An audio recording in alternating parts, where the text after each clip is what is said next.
Good evening, everyone. We'll call the group to order at, my watch says 5 o'clock and 30 seconds, so let's take that time. That's more favorable. Okay. Roll call. Councilmember Boger, Here. Councilmember Greenlee, Here. Councilmember Shoemaker, Here. Councilmember McDaniel, Here. and Councilmember Wagner. Here. And both Connie Jo and Joyce are out with the flu tonight. And we thank them for not coming and inflicting that on us. We'd like to open the session for public comments. Anyone from the public would like to address the council? Here. Please.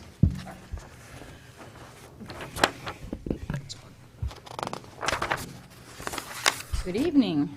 Thank you, Council, for allowing me to speak.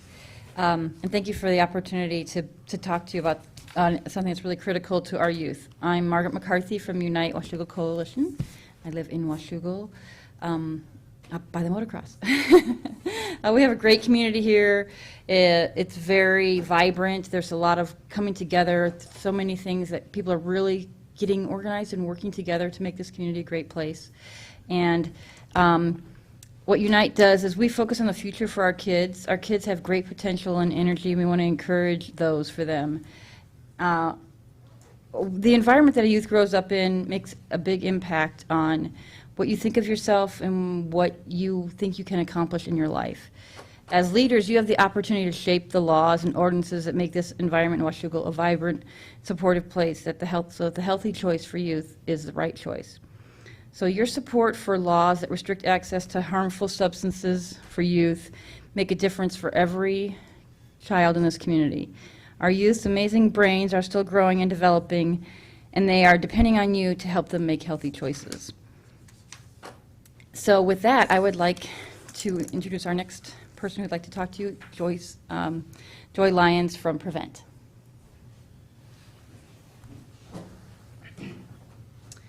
Hello, I'm Joy Lyons. Thank you for the opportunity to speak. I am the project coordinator for Prevent, and we are the county-wide substance abuse prevention coalition.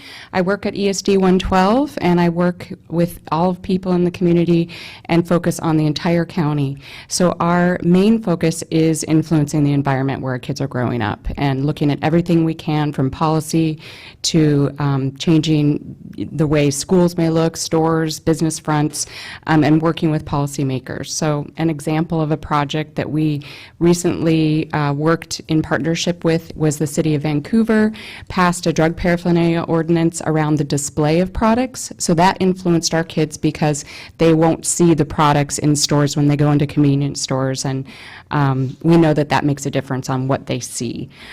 So tonight I'm here to share with you a fresh, hot off the press flyer. I wasn't sure the protocol for handing this out, but I have a bunch of them to provide, if you don't mind just passing that around. This flyer was created in partnership with Department of Health, so Clark County Department of Health officials and their team partnered with Prevent staff and volunteers to create an awareness and education sheet around electronic vapor devices and youth. And we know this is an emerging trend. We know that they're gadgets, they're attractive to youth, and electronic vaporizers are also referred to as e-cigarettes, and they basically vaporize liquid into a vapor that is heated up through a battery, and then it produces a steam. And we don't know enough about what the health effects of electronic vaporizers are. There have been many studies that are just now coming out. Just as soon as 2 weeks ago, Portland State University produced a study about high levels of formaldehyde that are going into the lungs of the user when they're used at a high heat level. So we don't know exactly the health effects, but we are concerned, and we're really concerned for youth. We know that it's an issue in schools. I have one with me I could show you if you're curious what they look like, that was confiscated from a school. We know that youth have them. We have a youth voice that will speak to that tonight.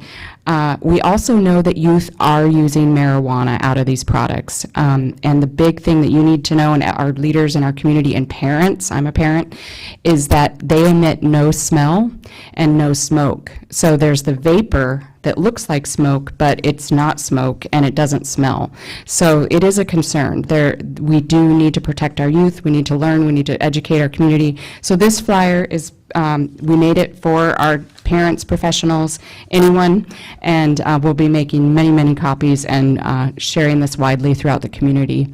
Anything you can do to limit and restrict access to youth of these products helps our youth and helps our community to be healthier and thriving. So thank you so much.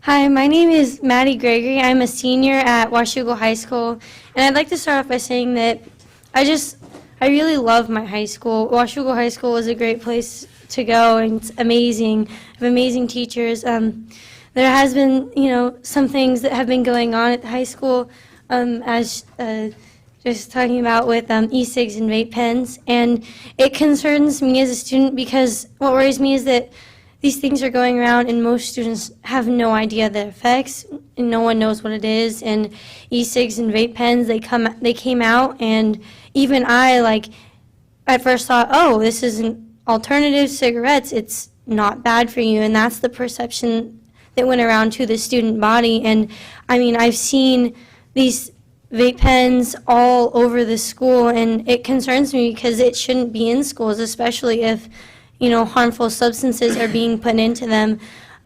Not too long ago, I saw a student in the parking lot with one. Washougal is a tight-knit school because we are so small, and we see, you hear a lot of just word going around about kids in the back of classrooms. Teachers don't know what's going on because, they look exactly like pens. They make ones that look like USB, like thumb drives, and, it's hard to tell for the teachers, and it concerns me that, something like this is going on, and I would like to see a change ideally, and that's kind of just what I wanted to say. Thank you, ma'am. Thank you. Anyone else? We'll have a second public comment period after the business session is concluded. At this point, Paul, you're on the agenda for the presentation, but I'd like to move something up or add something to the agenda if I might. Right, you told me earlier that you had some concerns about something in the minutes, and that there was a misunderstanding. Would you care to explain that? And Well, I gave you the copy. yes, and why you think that issue should be included in the oil train resolution? Well, okay. Well, okay, do you want me I wanted to? do this because he's got to get out of here and go to a meeting in Vancouver. Oh, okay. I think I did not bring, oh yeah, here it is. I wasn't prepared for this to come up this fast. There's, I had more here.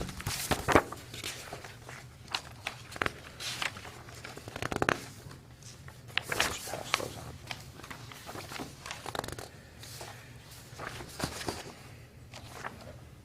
on. In the minutes, I noticed under the discussion on oil trains 2 weeks ago, from the bottom of page 204,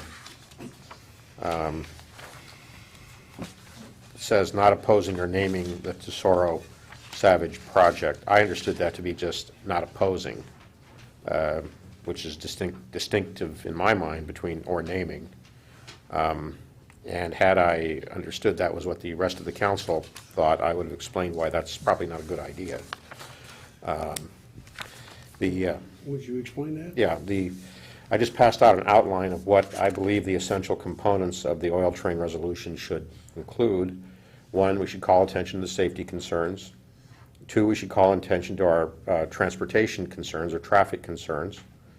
We should ask for mitigation, number three, which includes safety, training equipment, and the gap analysis we talked about last week, where there's a gap between, what our capacity is to handle an incident versus, what it needs to be. B was rail crossing improvements. That could be elimination of an at-grade crossing, or making the crossing not at grade anymore, either below grade or above grade. And four, intervening in the FSEC process for Tesoro Savage. This is why we have to name Tesoro Savage in the resolution. If we don't name them, we will lose our best vehicle for the gap analysis, for mitigation, which would be the crossing safety training equipment, and also we might have some input on conditions that can be imposed on the project, like requiring the preparation of an incident response plan, the number and timing of trains, speed, and cars. So I believe that we ought to name the Tesoro project. We don't necessarily, I don't favor opposing it, but I think we ought to name it because it's kind of hard to explain what we're intervening in for a process that's designed for that project. I sent out earlier two resolutions, a long one and a short one, and I actually would be supportive of the short one, which gets rid of all the pipeline discussion, and we just go forward with the short one, which would authorize the city attorney to intervene in the FSEC process. So that's my comment, and if I'm not back in time, I should be back about 7:15 from Vancouver. We'll make sure that we can stretch it out at least that long. Okay. Thank you. Paul? My concern is, what happens if Tesoro Savage sells their project to BP? Well, I think it would be implied that would be just, they would step into the shoes of Tesoro Savage. And then the other problem is, what about Grays Harbor, Anacortes, Tacoma, Bellingham? Well, I'm glad you asked that. I have an article written in actually an industry publication here about how massive Tesoro Savage is in the whole scheme of things. You know that Tesoro Savage actually can handle half the capacity of the Keystone Pipeline. If it doesn't go through, there won't be that many projects in the Puget Sound area, and it will definitely have an impact on the number of trains. They're already talking, if Tesoro doesn't go through, about diverting a lot of their increased capacity to California, which would indicate that the rail routing would go a different way. There just isn't as much. We wouldn't see probably a reduction in train traffic, but we wouldn't see nearly as big of an increase if the project didn't go forward. If you think we need to have Tesoro Savage in there, all I would ask is that we also add a generalization or any other oil terminal project. Sure. Yeah, it's just that FSEC is only considering, Well, but maybe another one comes up. yeah, I don't have a problem with that. Maybe in the abstract, you could not mention it, and in the major document, you could mention it. The major document? Actually, you mean the big resolution or the little resolution? The little resolution, but you mentioned an abstract. Yeah. What's the concern about mentioning it? To some degree, it creates a political discomfort with the ports.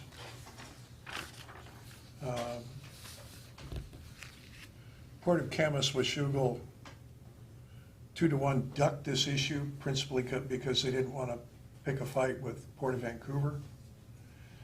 Port of Ridgefield did the same thing. I know two of the Port of Vancouver commissioners quite well, and I know they feel very much under the gun. And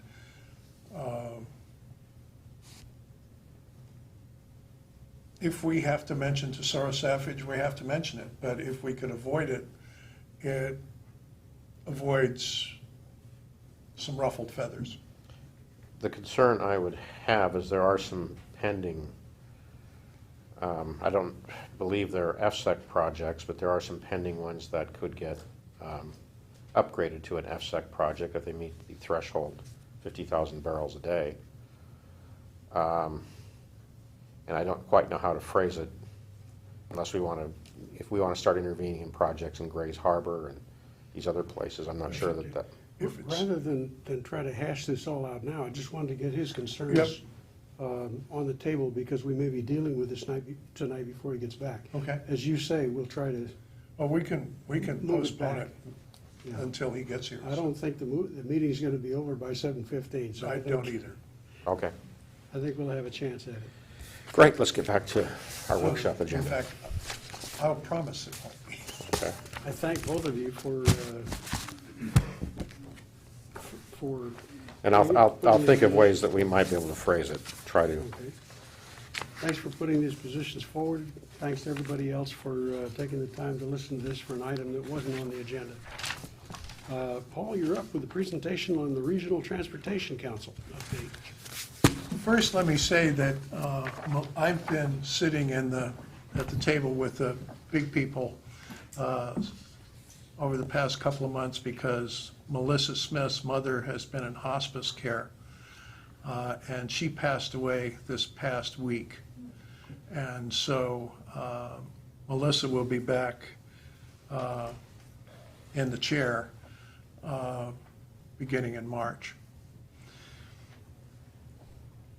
One of the things to understand about RTC is most, including a lot of people who are on the council, actually think that it's legislative, and it's not. Let me start first with, the RTC has 2 representatives from the city of Vancouver, a representative from the cities of Battleground, Ridgefield, La Center, and Yakult, a representative from the cities of Camas and Washougal, 3 from Clark County, 1 from Klickitat County, 1 from Skamania County, 1 from the ports. In this case, it's Vancouver, but it's all of the ports within the RTC area, which includes Clark, Klickitat, and Skamania County, and also the 4 metro counties in Oregon. CTRAN has a seat. Metro, which is an Oregon metropolitan government of the 4 metro counties in Oregon, has a seat. Oregon Department of Transportation has a seat, and Washington State Department of Transportation has a seat. There also are non-voting seats for all of the senators and representatives from the 14th, 17th, 18th, 20th, and 49th legislative districts. They occasionally show up. The most regular attendee is probably Senator Benton. That said, RTC is not really a legislative body. It's largely ministerial or procedural. For example, in August, there was an amendment to the Transportation Improvement Plan for the CTRAN 4th Lane Bus Rapid Transit. And Matt Ransom, who's our director, introduced it by saying, this is the programming responsibility of the RTC board. This is largely a procedural action, not legislative in the sense that is setting policy. The CTRAN board sets the policy. But in order for CTRAN to obligate these funds, they need to be reflected in the Transportation Improvement Plan. That comes up a bunch of different ways. In September, there was a big discussion on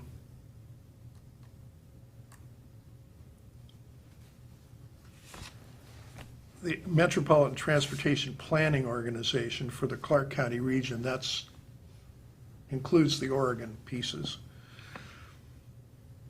The RTC board is responsible for selecting projects within the region for STP, and I can't remember what that means, and CMAQ projects And we set up a competitive process, and then those projects are submitted by the various member bodies, like Washougal submits its projects, Clark County submits its projects, C-Tran submits his.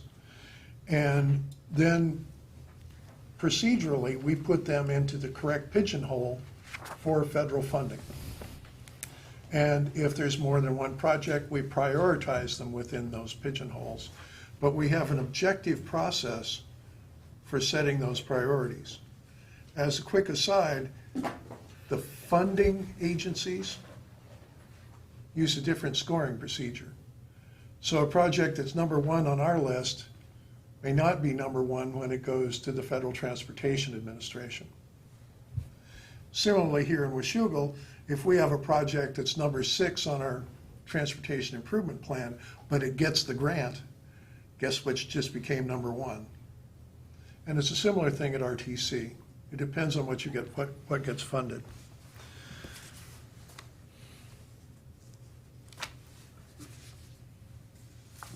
Without going into a lot of gory detail about all of that kind of stuff, the primary output is the 10-year plan, which is called the Southwest Regional Transportation Council 10-year Transportation Project Priorities Report.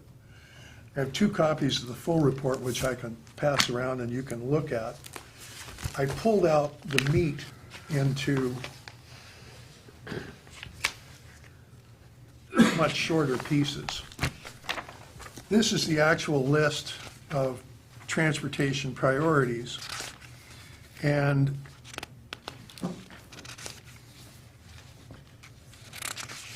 as you can see, there are various kinds of projects.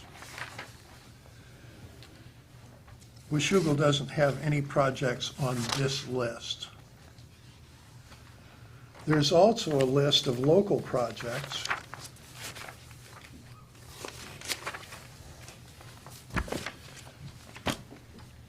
And we have some of our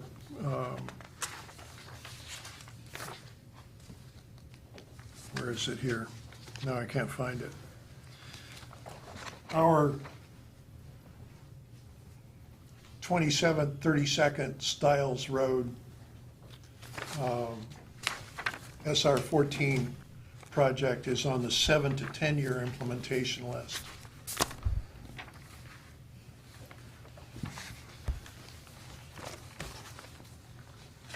So those are the projects which RTC is in effect trying to get funding for.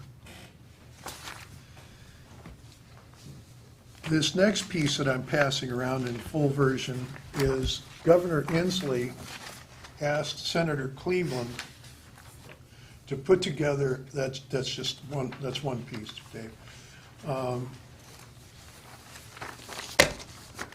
Put together a short list of projects totaling about $200 million on a set of criteria. The list included as number 3 on the list, Interstate 205 widening to Southeast 164th, and the addition of an additional bridge on SR 14 across what we call the West Slough, where it presently necks down to 2 lanes. For about $30 million, they can add another bridge and keep it 4 lanes all the way out to basically 6th Street in Washougal. So that was number 3 on the list of 4 that was submitted. And here's the piece on 164th.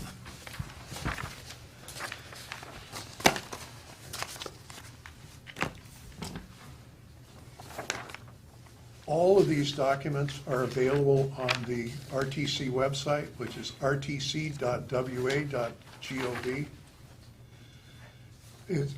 They're very easy to find. They're by the meeting date, and they're complete. The website has gotten a significant improvement over the past year. It's much easier to use, much more transparent. If there are any questions, I would love to answer questions. Other than that, I don't really. Questions? Real quick, I didn't see the, I think that's actually, I misspoke, it's on the,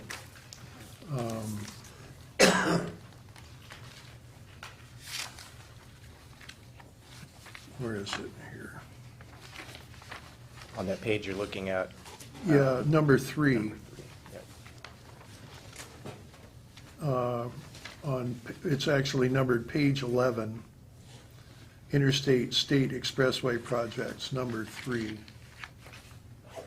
SR 14 Phase 2, 6th Street to 32nd Street, construct interchanges and widen. And you'll notice that's a $100 million project. And one of the things that we've been hearing for the past year is to give you an idea as to how tight transportation funds at this point are. WashDOT is not doing what they consider necessary maintenance to stay in place. They are doing only emergency maintenance. There are no new projects in the pipeline. And it's a funding issue. Unless or until we get significant transportation package out of Washington DC or out of Olympia, there just isn't any kind of money. And frankly, the likelihood that we're going to have $100 million for that project is vanishingly small.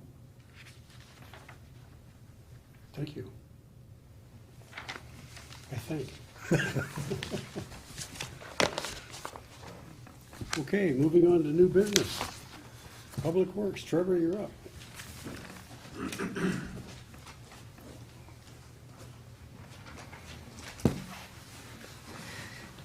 Thank you, Mayor Pro Tem, Council. Going to be discussing the AMI and AMR project. Passcode's up. Sorry. So just to give a brief overview of the project, our last touch was the investment grade audit, which was, I believe, late third, early fourth quarter in 2014 to move forward with the investment grade audit with McKinstry, our ESCO contractor. From there, we've moved forward in the next phase of the project. So what's being proposed and what you'll see inside of the presentation, in essence, is a alternative project delivery. Typically, we go with a design bid build, which is classic for public works in constructing and building infrastructure. With this approach, it's more of a design build as far as moving with McKinstry with the support from Enterprise Services via Commerce in the state of Washington. So just to give a little bit of background, starting in really 1999 and 2000, we started replacing all the conventional water meters that had to be physically read, looking at the meter numbers and written into a book, changing to a touchpad system where we were able to hit the sensor on top of the touchpad lid and be able to expedite reading the meters in the first several years. So that initiative moved forward through the 2000s. A lot of that was supported with construction and contractors and developers picking up the cost of the touchpad meter for the installation and revising code at the time.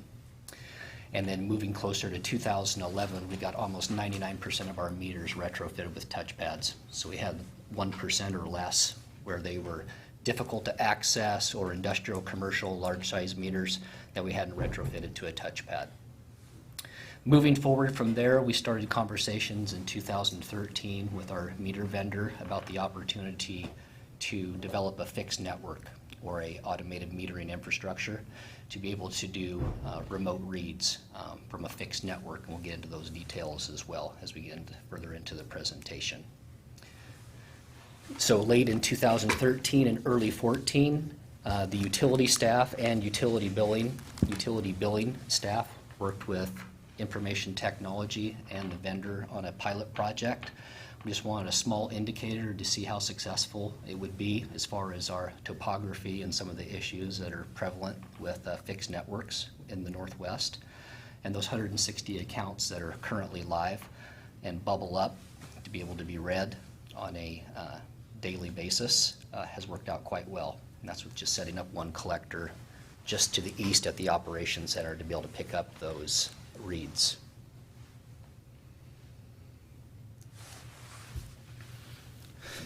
So we received the energy savings, actually energy service proposal from McKinstry. It's an 87-page document. This is obviously a condensed version. The highlights of what's inside of that proposal, in essence, a contract for your consideration. It's a very robust document that's been worked back and forth not only with staff and McKinstry, but also our legal representative to be able to review that. So I will hand it over to Christina Skellinger. She's joining us from McKinstry, as well as Denny Sheldon. Yes. If there is any questions that do rise. Yep. So he's the technical guy. If you have any technical questions, then I can just kind of give the overview. Bear with me. I cannot breathe through my nose right now. I am cold. And so if I sneeze or something, I apologize.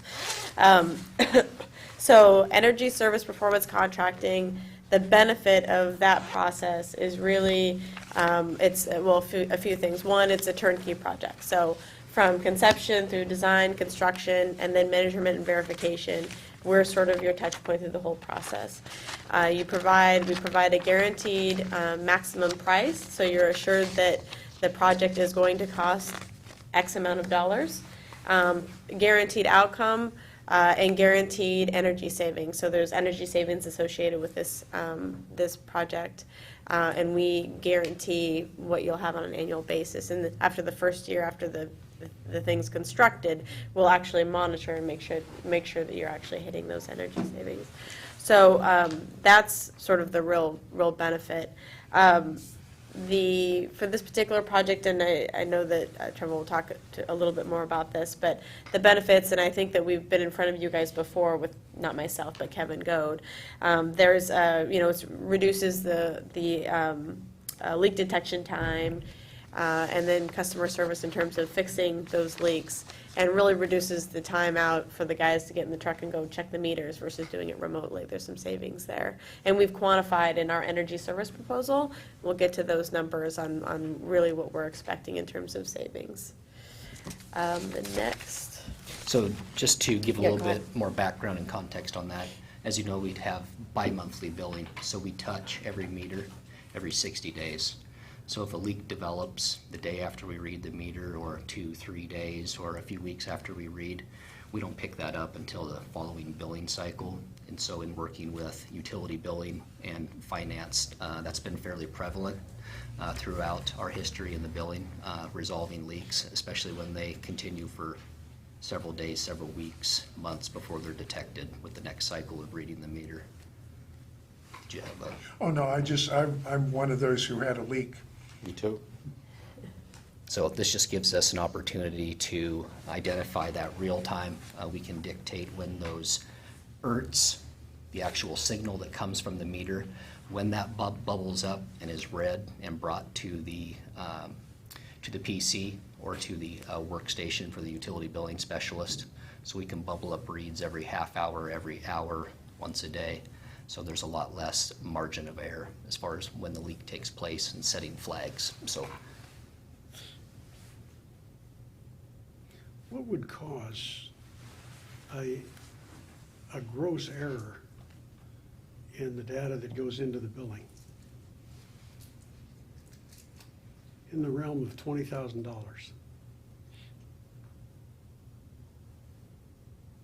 What would cause an error Yes. due to 20,000? I actually had a constituent approach me when I was in a business, Uh-huh. downtown business the other day, and say, you know, my water bill was $20,000, it's usually 10. Oh, wow. She was trying to figure out what the problem was. And it's an interesting question. On that scale, I would think that's very unusual. What would cause that? I mean, the only thing I can think of would be a software glitch, and it's, other than that, unless Dennis, you have a better idea. If your client possibly, if it was a $10,000 bill, and they had a $20,000 bill, is that what you're asking? Normal bill is $975, and she got a bill for $20,000. Sure. 9,750? Say again? You said 975, not 975, 9,007. $9.75, yeah. Oh. $9.75, and then it went to 20,000? Yeah. Well, that is a big increase. If it's that large, it's most likely some type of a software issue. We do have a period, an extensive period of software development with your IT department in this project to eliminate those. The existing software system that you're enjoying now for the 160 ERTs at this point has been very few of those incidences, if not none. Could this be a network problem? Which interferes with the transmission of the data? I couldn't answer that question, to Okay. tell you the truth. And when you say a network, meaning the cellular network? Yes. I don't, if you haven't had that problem at this point, I'm not quite sure if you would have that. The information that's transmitted, and there's quite a bit of information, in fact, the natural gas systems that are out here, Northwest Natural Gas, they have a similar type of a wand type of a go by each house and pick that up. But they're actually, it is a cellular signal, and this system retrieves a lot of information, the network that you say. And so it will get signals from various other, like from Northwest Natural Gas, but the software aspect of this reads specifically I would say like an IP address off of a specific ERT. So I'm not sure if I've answered your question. Is it possible? I think with the cloud system that's being utilized for this network, it's extremely limited that something like that could occur. Well, the good news is the finance department has adjusted her bill. Okay. Well, it's big enough, it would definitely carry a red flag, right? It's not one of those. We figured that might be. Hopefully I answered your Thank you. question. I could see you got it under control. I'll At least stand you're, by for more. at least you're aware of the problem and headed in that direction. That's good. In terms of milestones, we've completed the energy service proposal, so that investment grade audit that allowed us to get to a guaranteed maximum price, guaranteed savings number. The next step is really to do sort of pre-construction and any sort of design that's needed to be done, and then enter into construction, which could be this year, 2015. Is there anything else on the timeline you'd like to talk about, or? Okay. No, it just reflects the start and finish. This Yep. is just, bookends as far as what we anticipate to be able to deliver the project. So in terms of benefits of the ESPC process, with this particular project, it's really just mitigating project risk onto the city. So it's moving that risk and placing it onto the contractor, McKinstry. Because we're taking on the risk that we estimated incorrectly. If there are project overruns, that's on us. If you don't see the savings that you thought you were gonna, that's on us, not on you. We work with the utility providers to provide any sort of incentive that might be available. We can help, broker that relationship with potentially Northwest Natural to see if there was any sort of cost share that they'd like to, since this could be potentially a benefit for Northwest Natural. And I think we had one initial conversation. They seemed somewhat interested. We're a long way from any sort of agreement with Northwest Natural, of course, but we would help, in those discussions. So we're more than just a contractor in that way. It is state sanctioned, so this is when we work with the Department of Enterprise Services. So it's a state sanctioned process.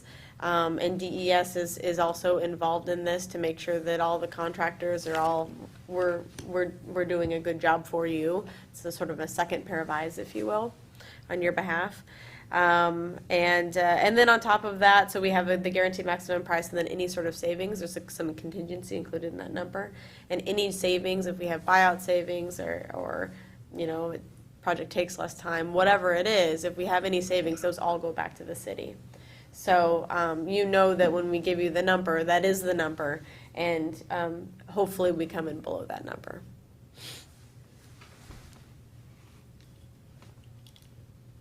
So just to talk about a few of the advantages as far as integration. The hardware with the proposed ARI, AMI software, and billing software. So there was a large emphasis put on the integration piece, which is provided via subcontractor with McKinstry, with our current vendor, to be able to work with Itron to make sure that it's seamless. Lots of times, just in speaking with other colleagues that have gone to a fixed network, a lot of the behind the scenes or the back room as far as the integration is where a lot of the complications tend to arise. So we wanted to make sure as we work through in the proposal with McKinstry and their subs that that was accounted for and appropriate contingency as well.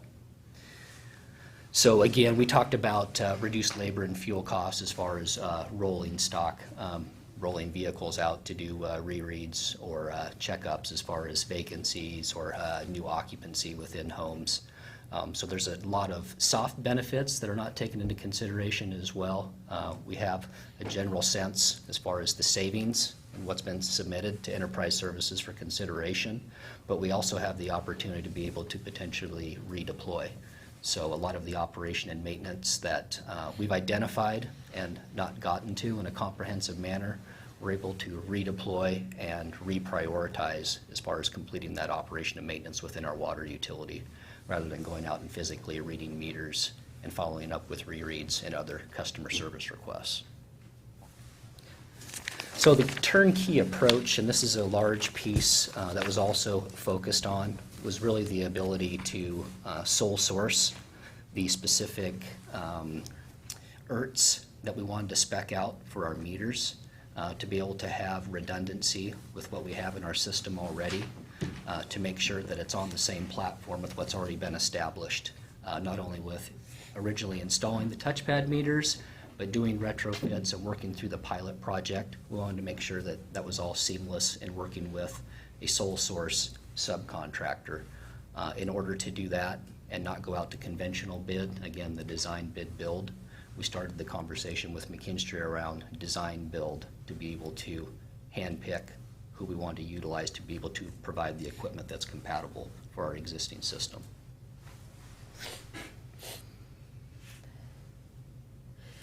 So in terms of the cost, you can see that, look at the table, we have the total project cost of, little over 1.3 million, almost 1.4 million. The guaranteed maximum price is that 1.2 million in the next column.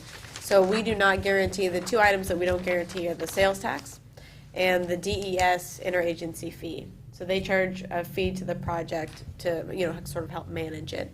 Those two costs we have no control over. If the state wants to increase sales tax or DES asks for a larger fee, those are out of our control. So the project cost is a little bit higher than the guaranteed maximum price. You then have your annual utility savings, and those utility savings, that's the guaranteed savings amount, the $32,830. The annual O&M savings are estimated in working with Trevor is $87,821, so pretty substantial. the Clark PD they've given us a letter that said that there might be an incentive of up to $3,500 available.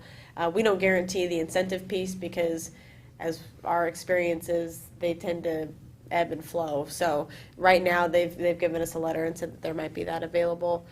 So our net simple payback at this point is 11.5 years.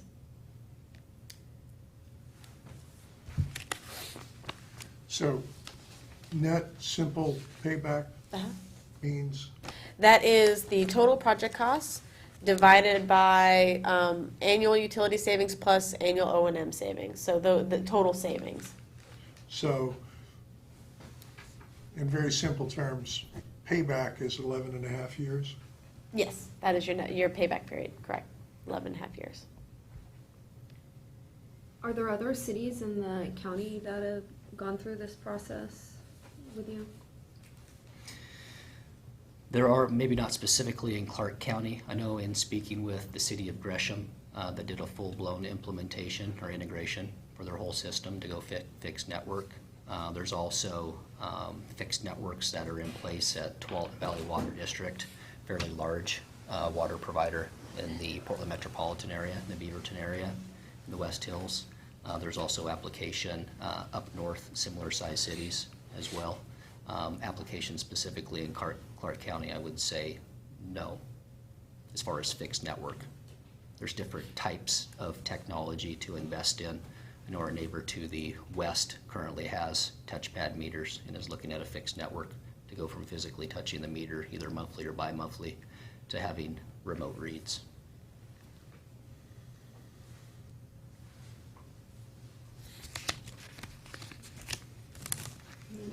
And the annual O&M savings, is there a breakdown of what those costs are?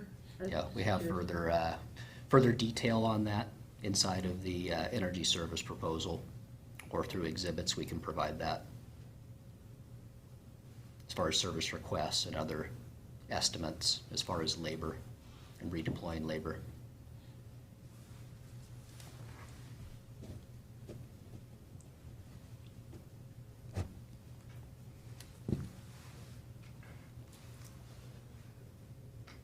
So where we're at with this project is, council kind of green lighted us in workshop several sessions ago to pursue this project.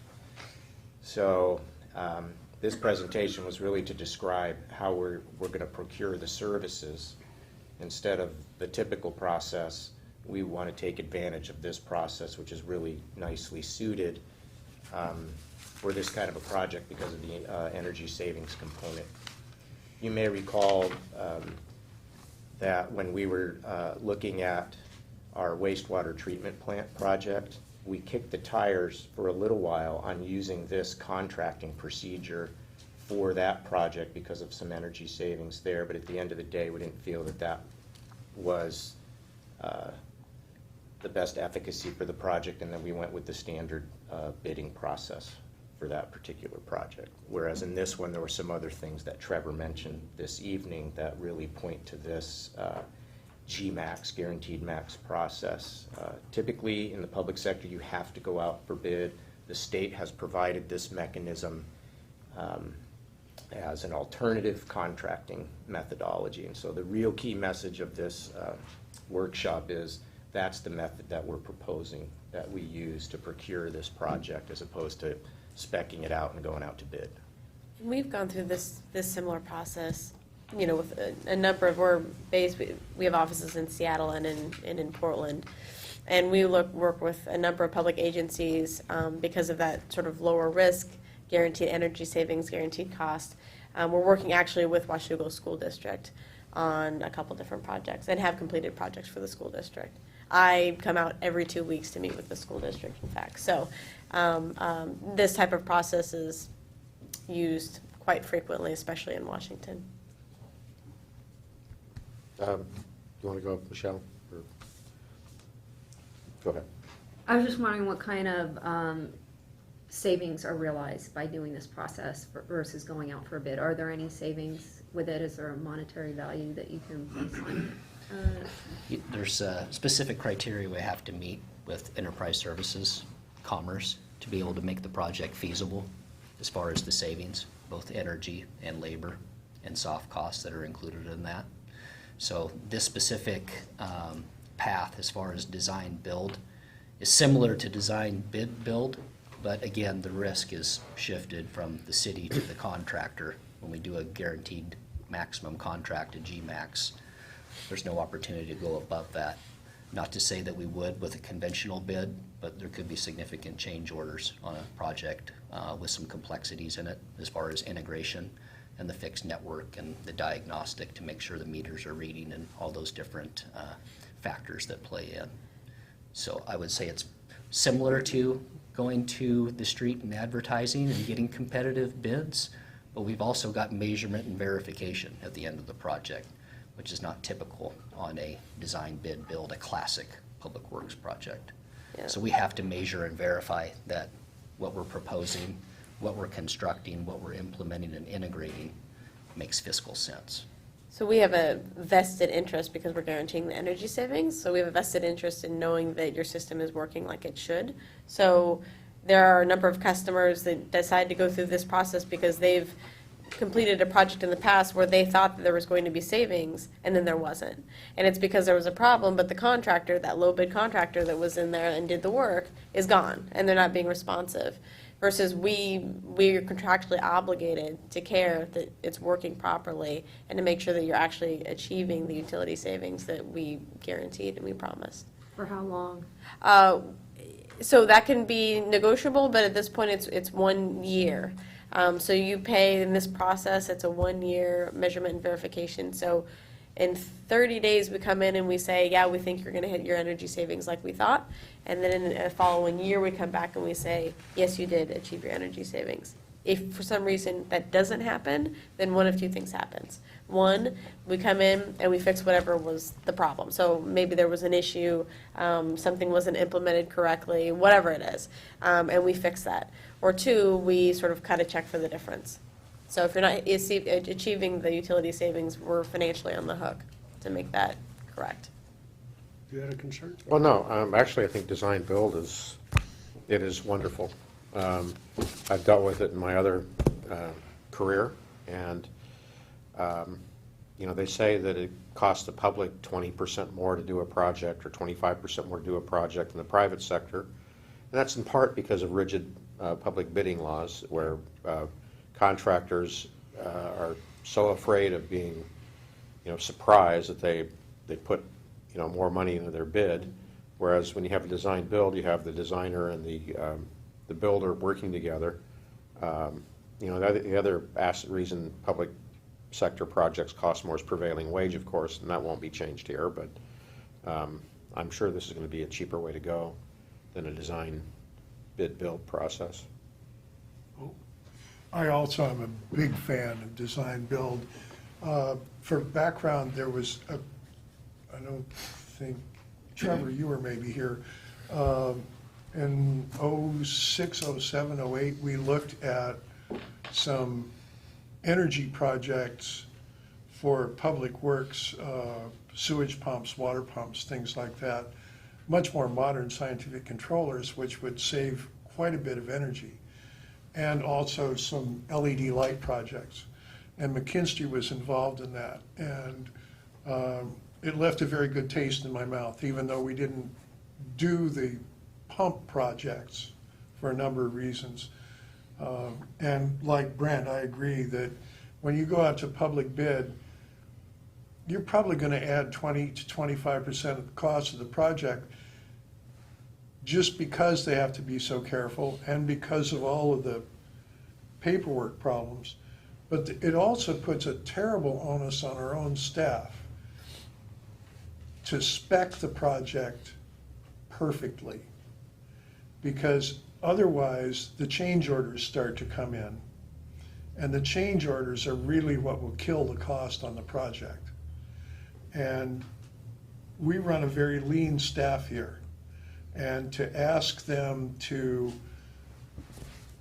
do that kind of very, very detailed specification work, I think, is not wise. And so I think this design-build approach has a lot going for it. Anybody else? Going once, twice? We're done. Thank you very much. I hope you feel better. How does, when does this come back, Trevor, and how does it come back? It will come back the 23rd. We have the energy service proposal at 98, 99% between McKinstry and ourselves and their subs that are providing services and equipment. So it would make its way back on the 23rd for consideration. And again, that's the full-blown energy service proposal for consideration. In essence, to award contract and move forward working with enterprise services since they are prime on the project. That was one other thing that wasn't mentioned when we had the kickoff meeting after the pilot program was wildly successful. We also pulled in finance and our lead accountant as well as Jen to talk about the procurement piece. And they were very supportive of enterprise services being prime on the project as far as potential audit implications because everything is tight knit as far as the requirements of procuring the project. So that would be the path. Consideration on the 23rd or potentially the first meeting in March. And the only other thing that I would add, we have a presentation that explains the different types of procurement that we could provide that we did those months or a year, maybe it's a year or more ago. Yeah. It kind of explains the differences between all of those. The other thing is the service providers through the DES, in order to be eligible to do this, it's not just any contractor or any service provider that can come in and provide a GMAX proposal to a community. You have to be certified by DES to do that. And so they're seriously vetted. I can't remember how many there are in this particular arena, but it's not a very long list, but you know, there's a few that are out there. McKinstry has experience in this particular arena. We've worked with them as our partners down the road have at the school district. So that is probably why our finance director has some confidence in just all the financial management that goes with these, because DES is involved. They take a little fee, the state agency, but we get that assistance as well, which is a big help. Okay, Trevor, thank you very much. I see you pulled the cemetery rate review, Yes. so we'll take that up at the next opportunity. Yep.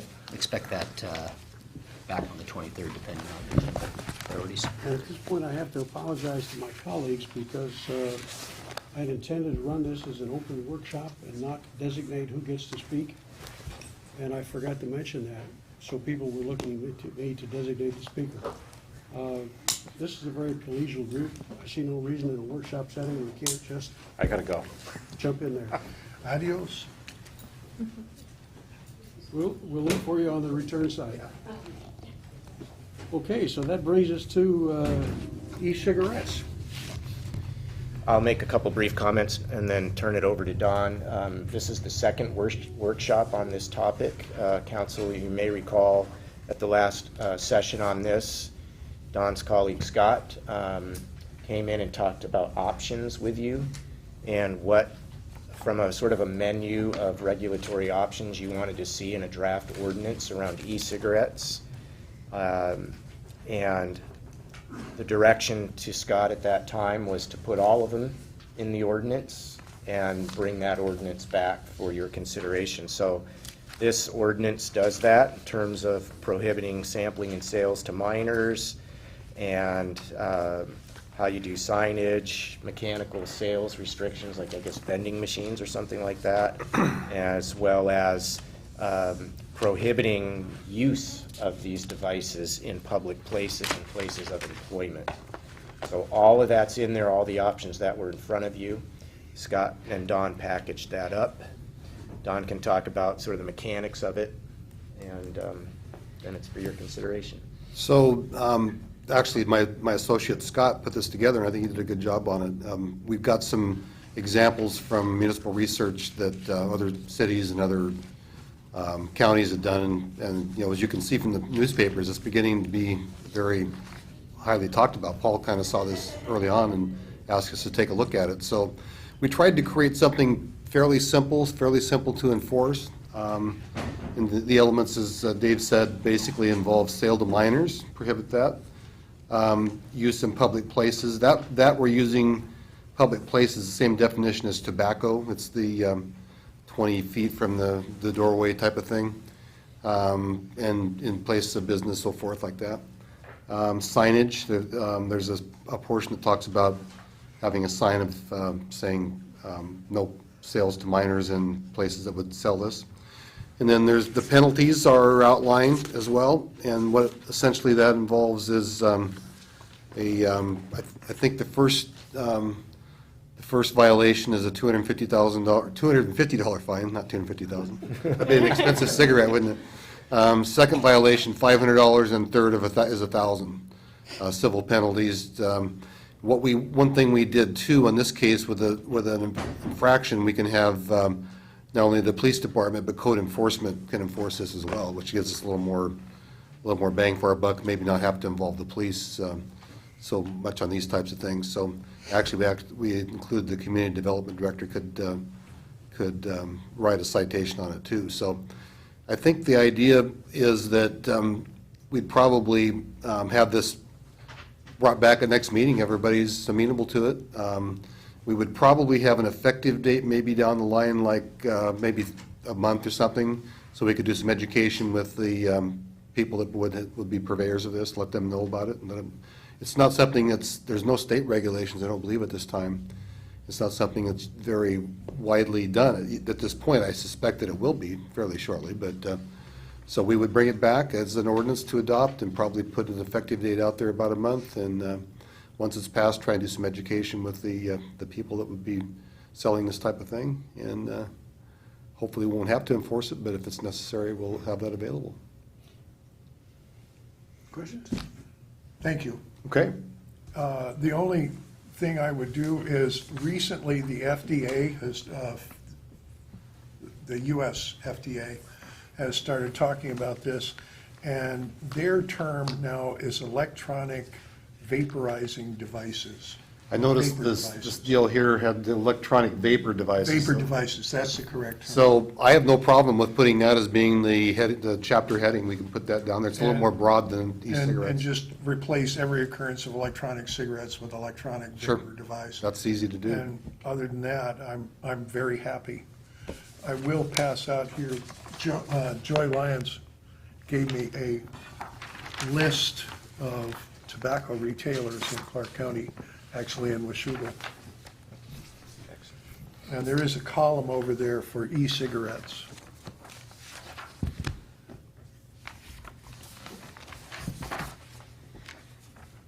So, yeah, once the ordinance passes, it'd be good to send out a copy of the ordinance and maybe even have some personal contact with. Exactly, yeah. And say, here's what it's going to be. You got 30 days to clean it up and make sure that minors aren't involved and have the proper signage and so forth, so that, I don't know how many there are in the city limits, but a few, more than you think. Yeah, and also maybe Officer Castro can start. This school would be Be a starting point, huh? So with that, we'll bring it back next meeting for adoption, and we'll go from there. Excellent, thank you.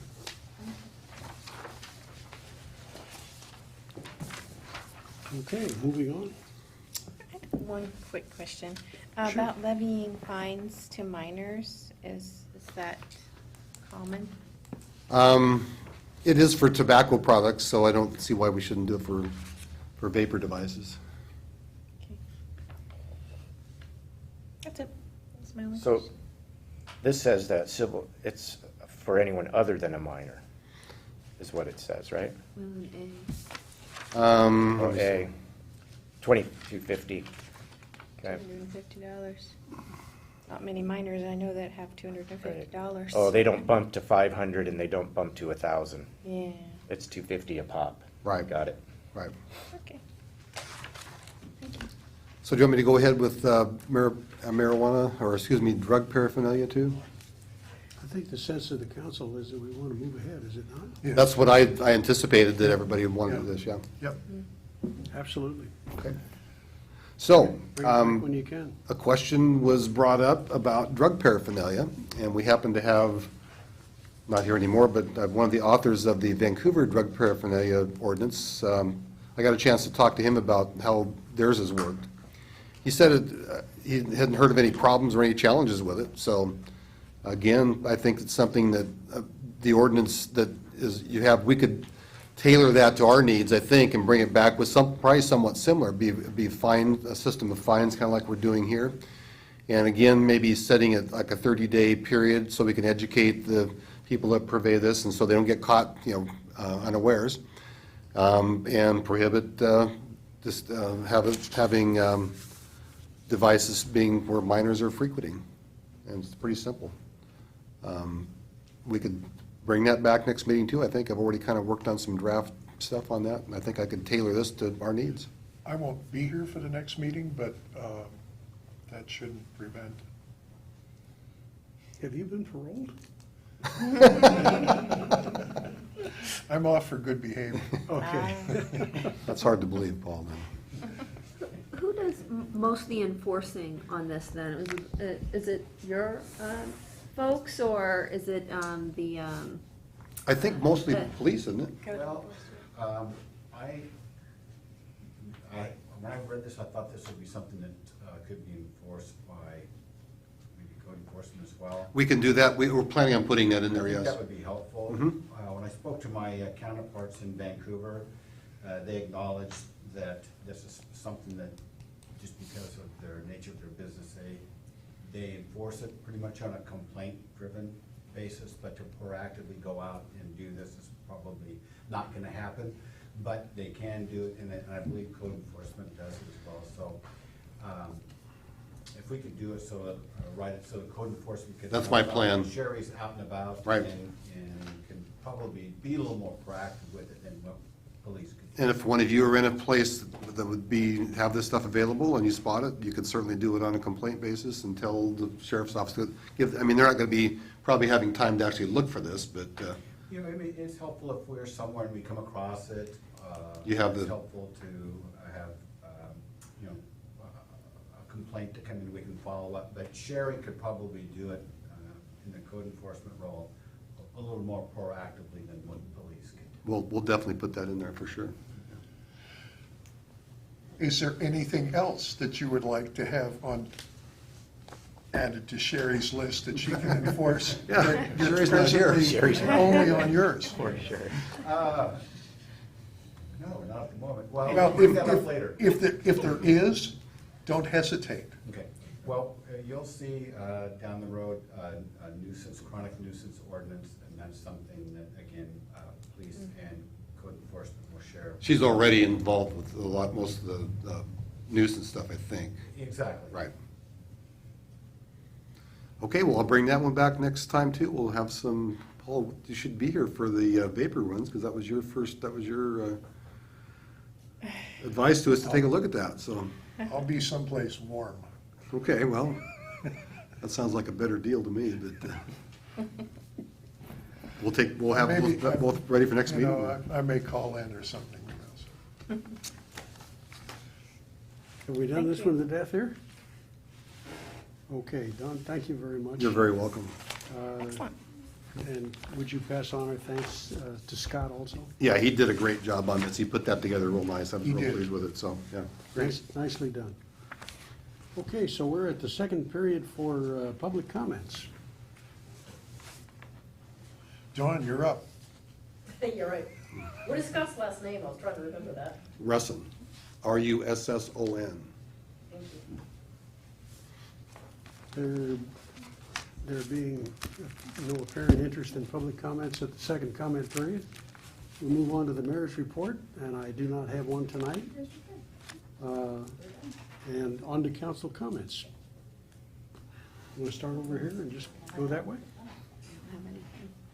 No, don't have anything either. I'm just I really pass. glad that we're moving forward. I really want to talk about the school bond, but it's a political issue, and I shouldn't do that here. No. Thank you for recognizing that. Okay, so there being no council comments, I would entertain a motion for adjournment. So moved. Is there a second? Second? We're done.